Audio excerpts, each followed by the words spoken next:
ଗୋଟିଏ ଛୋଟ ସହରରେ 4 ଜଣ ବ୍ରାହ୍ମଣ କୁମାର ରହୁଥିଲେ।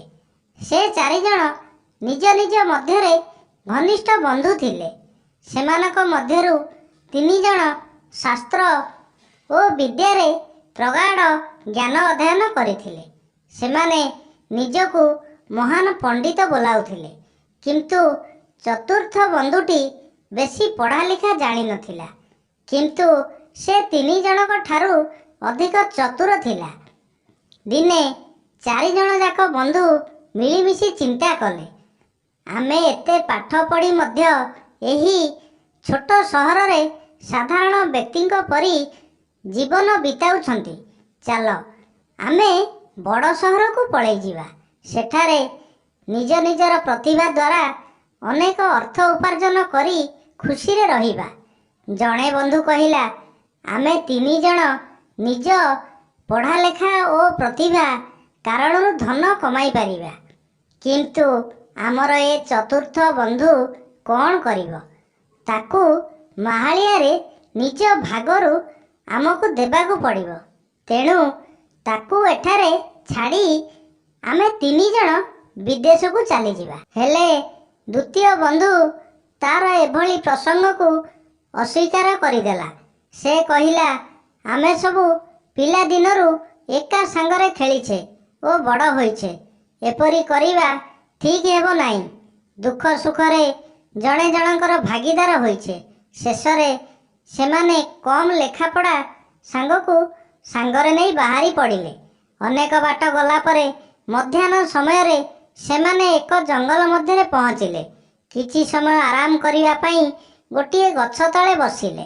ସେତେବେଳେ ସେମାନଙ୍କର ଦୃଷ୍ଟି ଗୋଟିଏ ବୁଦା ପାଖରେ ଏକ ଅଳିଆ ଗଦା ଉପରେ ପଡ଼ିଲା। ସେମାନେ ଦେଖିଲେ ଅଳିଆ ଗଦାଟି ଗୋଟିଏ ପଶୁର ହାଡ଼ କଙ୍କାଳ ଅଟେ।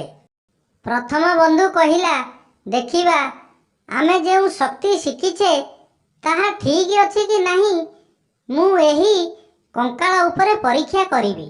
ସେହି ହାଡ଼ କଙ୍କାଳକୁ ଦେଖି ତା ଶକ୍ତି ପ୍ରଦର୍ଶନ କରିବାକୁ ଲାଗିଲା। ସେ କଙ୍କାଳର ଆଖପାଖରେ ବିଛାଇ ହୋଇଥିବା ଅନ୍ୟ ହାଡ଼ ଗୁଡ଼ାକ ଏକାଠି କଲା ଏବଂ ନିଜର ବିଦ୍ୟାରେ ସେଗୁଡ଼ିକ ସଠିକ୍ ସ୍ଥାନରେ ଯୋଡ଼ିଦେଲା।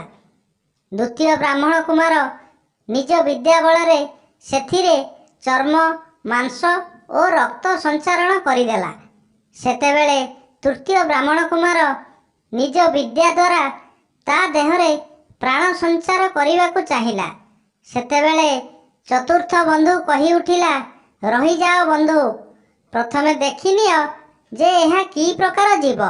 ଚତୁର୍ଥ ବନ୍ଧୁର ଏପରି ପ୍ରଶ୍ନ ଦ୍ୱାରା 3 ଜଣ ତା ଆଡ଼କୁ ଆଶ୍ଚର୍ଯ୍ୟଜନକ ଦୃଷ୍ଟିରେ ଚାହିଁବାକୁ ଲାଗିଲେ।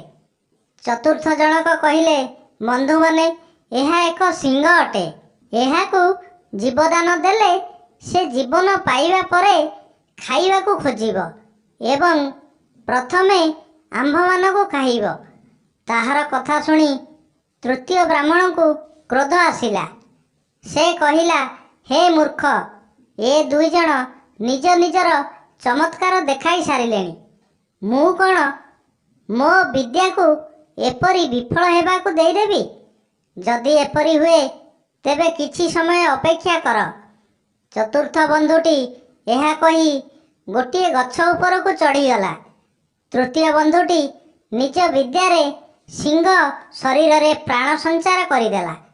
ଜୀବନ ପାଇବା କ୍ଷଣି ସିଂହ ଏକ ଗର୍ଜନ କରି 3 ବନ୍ଧୁକୁ ପାଦରେ ମାଡ଼ି ବସି ଗୋଟିଏ ପରେ ଗୋଟିଏ ଖାଇବାକୁ ଲାଗିଲା। ତାପରେ ଜଙ୍ଗଲକୁ ପଳାଇଗଲା। ଚତୁର୍ଥ ଜଣକ ନିଜ ବନ୍ଧୁମାନଙ୍କୁ ହରାଇ ଦୁଃଖରେ ଘରକୁ ଫେରିଲା। ଏହି ଗପଟିରୁ ଆମେ ଶିଖିଲେ ଯେ ବିଦ୍ୟା ଅପେକ୍ଷା ବୁଦ୍ଧି ଶ୍ରେଷ୍ଠତମ ଅଟେ। ଯଦି ବୁଦ୍ଧି ଥାଏ ତେବେ ନିଜେ ନିଜକୁ ରକ୍ଷା କରିପାରିବ।